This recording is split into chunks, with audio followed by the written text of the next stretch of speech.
ထာဝရဘုရားကိုကြောက်ရွံ့သောမိန်းမမူကားချီးမွမ်းခြင်းကိုခံရလိမ့်မည်ဒီမှာတုတ်တန်31အငယ်30မှာတီလနဲ့ပြည့်စုံသောမိန်းမကိုတဲ့အဘယ်သူတွေ့ရမလဲတဲ့နော်အဲ့ဒီလိုမိန်းမမျိုးကဗတ္တများထက်အဖိုးသာ၍ထိုက်တယ်ဆိုတော့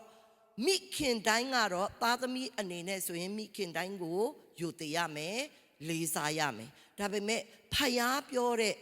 ဗရမ ्या ထက်တာ၍တန်ဖိုးကြီးတဲ့မိခင်က